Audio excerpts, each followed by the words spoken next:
O filme Dois Papas de Fernando Meirelles. Eu vou fazer uma análise católica do que é verdade e o que é ficção no filme, mas eu já adianto, boa parte do filme é pura ficção. E eu vou usar um texto da Aletheia, eu vou deixar o link aqui na descrição, para guiar a nossa análise e a gente não perder nenhum ponto. Também antecipo que vai ter spoiler, caso você tenha curiosidade de assistir o filme e não tenha visto ainda. Esse filme foi publicado originalmente na Netflix, mas passou em algumas salas de cinema pelo mundo, já que o Fernando Meirelles e a Netflix têm como objetivo alavancar esse filme, quem sabe até para concorrer ao Oscar. Do ponto de vista técnico, é uma ficção muito bonita, os diálogos são excelentes apesar de não serem verdadeiros, praticamente nenhum diálogo nesse filme é verdadeiro, são apenas especulações e eu até chego a pensar que seria vontade do diretor e roteirista Fernando Meirelles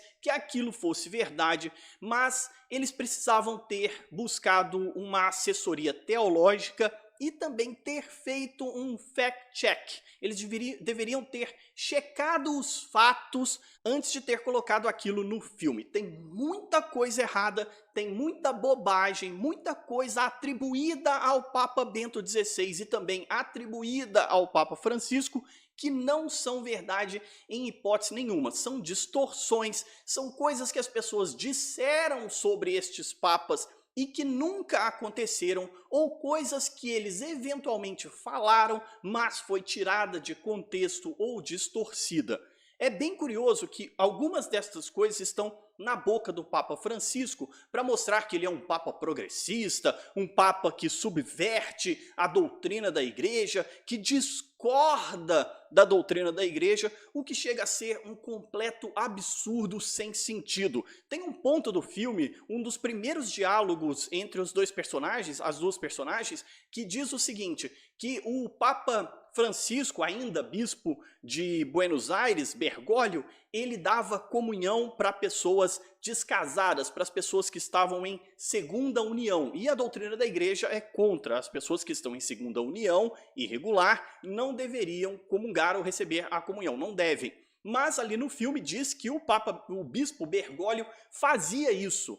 O que é uma completa mentira, porque eles se baseiam num documento do Papa Francisco, chamado Amoris Laetitia, e que muita gente colocou como controvérsia, dizendo que o Papa estava autorizando a comunhão de pessoas em segunda união, o que é uma completa mentira. E essa prática nunca foi algo que o bispo Bergoglio chegou a fazer na sua vida. E outra coisa óbvia é colocar o Papa Bento XVI como alguém confuso, alguém que não entende realmente a relação humana com Deus, que é um homem distante da espiritualidade, porque ele é apenas um homem prático, ele é um homem duro, um alemão, aquelas características muitas vezes até distorcidas sobre como as pessoas são de fato.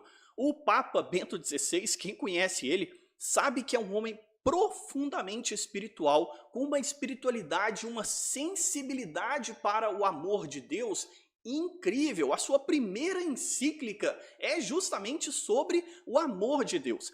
Esse é um homem de uma espiritualidade incrível, uma vida de oração que ainda vai ser estudada e analisada ao longo dos séculos, sem falar da sua teologia. Ele é provavelmente um dos maiores teólogos vivos, se não o maior, e deve estar talvez entre os 50 maiores teólogos da história da igreja. Portanto, achar que esse é um homem confuso, que não entende Deus, que não entende de espiritualidade, que não conversa com Deus, chega a ser uma bobagem sem o menor sentido. Esteticamente o filme é muito agradável, as locações são perfeitas, tem uma cena na Capela Sistina que é incrível. Quem já teve a oportunidade de visitar a Capela Sistina, lógico que a gente nunca vai ter a oportunidade de visitá-la vazia daquela forma como aparece no filme, mas ela está sempre lotada, mesmo assim ela é maravilhosa e o filme reproduz isso de uma forma incrível, é perfeito, todas as locações, tudo é lindo, tudo é maravilhoso no filme. Mas tem seus problemas. E é isso que eu quero mostrar agora com o texto O que é Verdade e o que é Ficção do filme Dois Papas, que foi publicado no site Alitéia, e ele nos dá uma boa direção para entender muita coisa que acontece no filme, o que é errado e o que é verdade, e eu vou fazendo aqui alguns comentários. E aqui esse é o ponto de partida do filme. A abdicação do Papa em fevereiro de 2013 foi um evento sem precedentes na Igreja Católica por séculos. Sim, sem precedentes, nós já tivemos renúncias de papas, o filme até chega a falar que 700 anos antes teve um papa que renunciou, mas não da maneira como o Papa Bento XVI faz. De uma maneira livre, espontânea, extremamente consciente e que não se retira por completo da igreja, ele escolhe ser chamado de Papa Emérito e não vai viver longe da igreja, nem de uma forma tão reclusa como ele se propôs. Tanto então hoje como causa uma série de debates, perguntas e teorias da conspiração.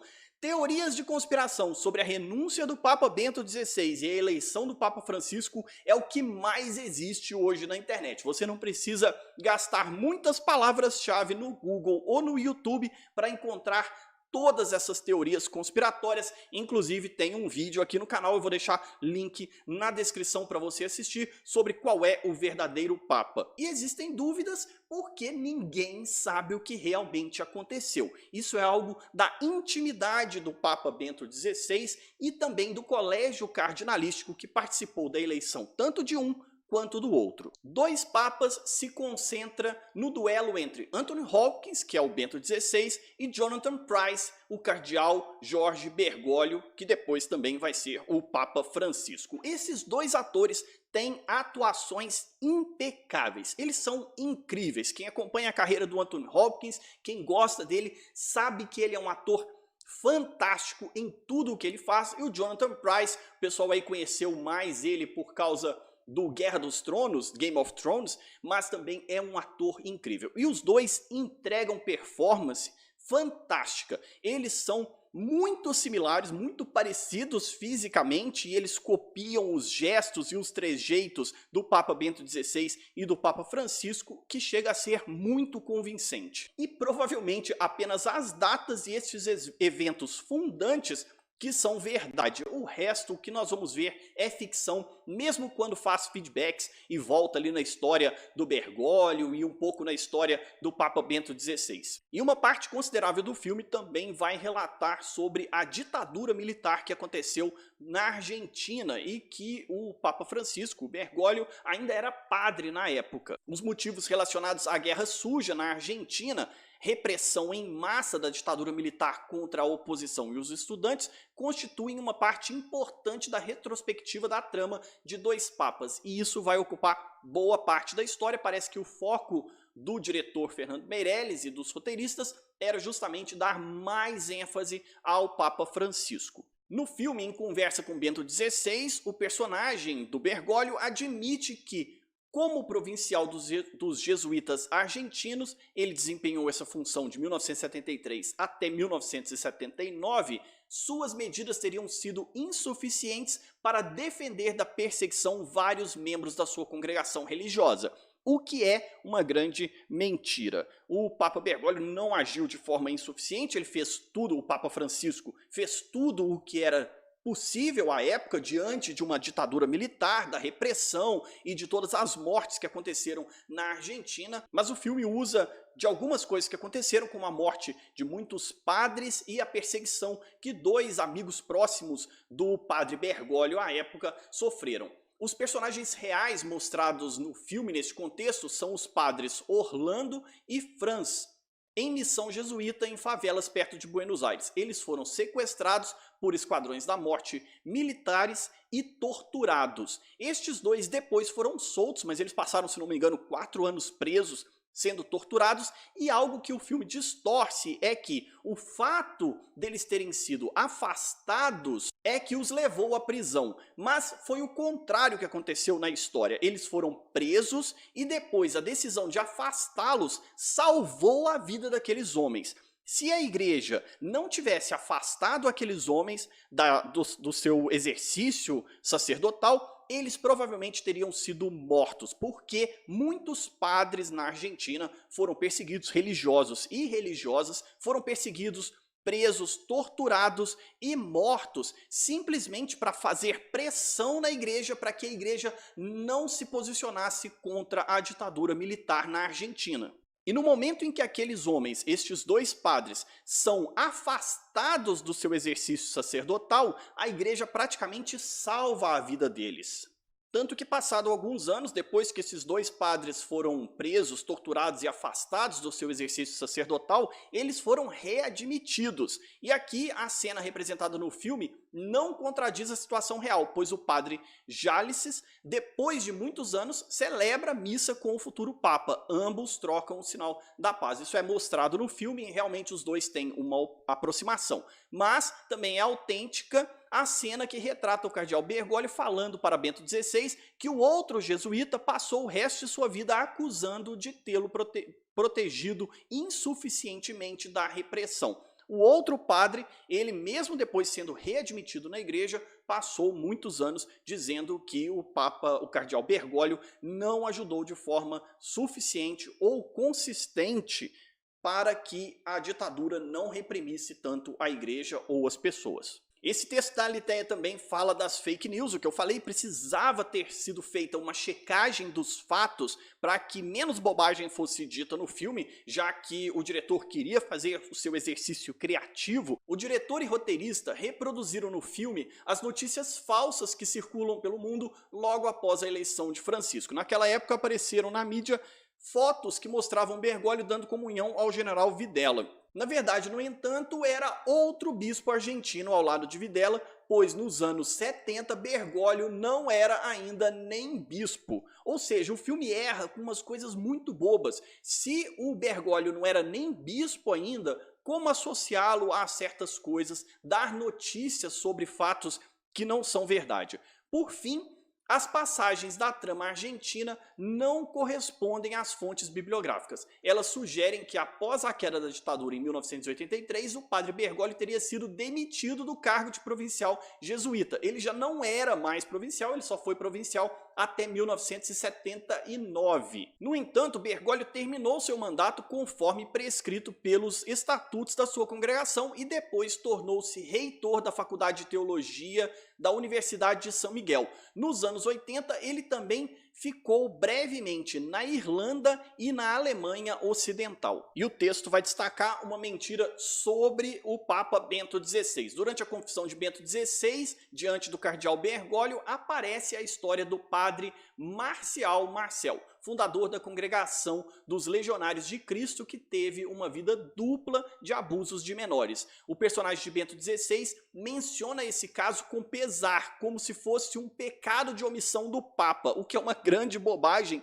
culpar o Papa Bento XVI sobre o erro de outras pessoas. E muita gente acusa o Papa Bento XVI de ter ocultado casos de abusos de menores, de ter favorecido bispos e padres abusadores, o que é uma completa bobagem, um completo absurdo. O Papa Bento XVI foi extremamente duro no combate de abusos de menores, ele retirou muitos bispos e padres de suas posições quando os casos eram descobertos, e aqui eu não vou entrar nesses detalhes, mas é um erro crasso do filme, uma bobagem gigantesca no filme que chega a ser um contra-testemunho para o diretor e roteirista, como eu estava falando. Faltou um pouco de verificação dos fatos, ou eles fizeram intencionalmente justamente para questionar e falar mal do Papa Bento XVI.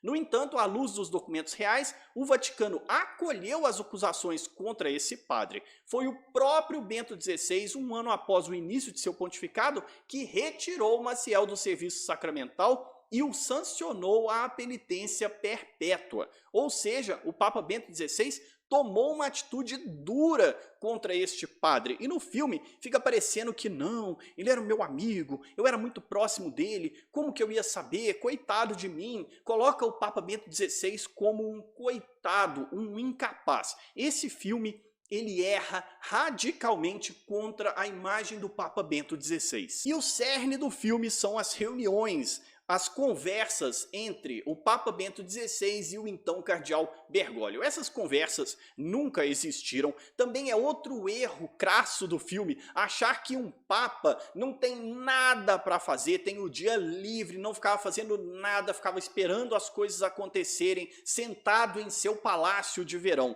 Esse ponto do filme também é muito estranho, porque o Papa, ele além de chefe de Estado e chefe da igreja, ele tem muitas ocupações. Reuniões com bispos, reuniões com religiosos, religiosas, líderes mundiais. O Papa tem muita coisa para fazer. Ele não pode se dar ao luxo de passar uma semana inteira conversando apenas com um cardeal, batendo papo, tocando piano, assistindo televisão, tomando vinho. O Papa é uma pessoa ocupada. Esse é um erro fatal do filme.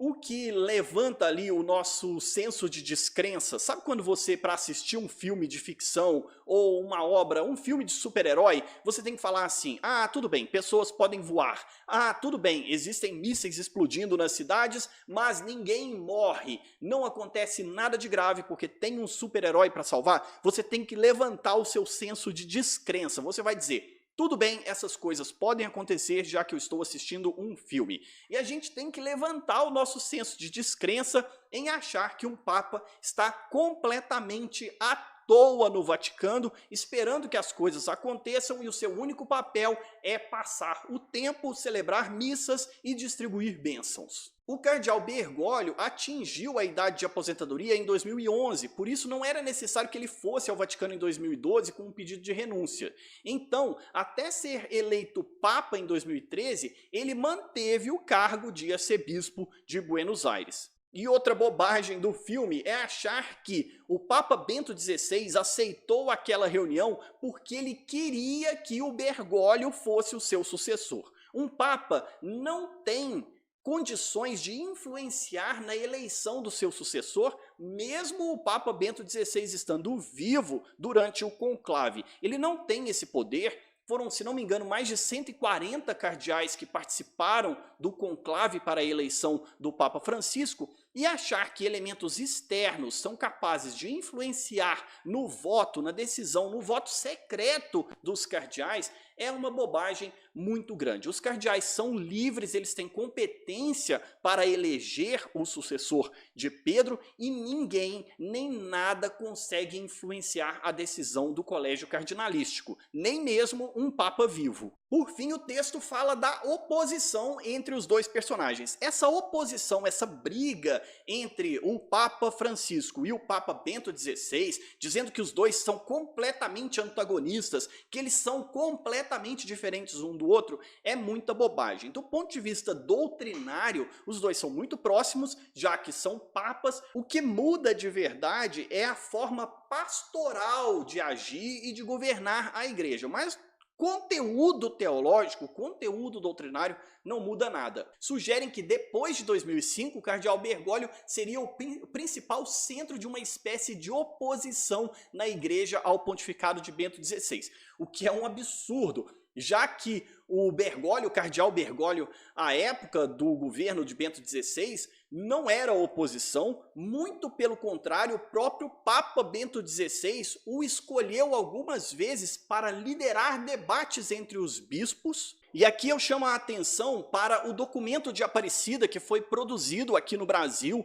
que é o texto da Quinta Conferência Geral do Episcopado Latino-Americano do Caribe, que aconteceu em 2007, quando o Papa Bento XVI veio ao Brasil. E o Papa Bento XVI escolheu como redator, como relator desse documento, o então cardeal Bergoglio, o que mostra que os dois não eram oposição. E o cardeal Bergoglio, o então cardeal Bergoglio, ele participou da produção de outros documentos da igreja, e nós sabemos também que ele assessorou o então Papa Bento XVI na produção de outros textos. Os dois nunca foram opositores. Quem olha na internet e vê ali as fotos, os encontros dos dois papas, que acontecem corriqueiramente, uma, duas vezes por ano, esses encontros acontecem publicamente. Claro que os dois devem se encontrar muito mais pessoalmente hoje, né, já que eles moram no mesmo lugar. Os dois nunca foram opositores, os dois nunca brigaram, os dois nunca se posicionaram um contra o outro. Muito pelo contrário, como o próprio documento de Aparecida prova, os dois eram muito próximos um do outro.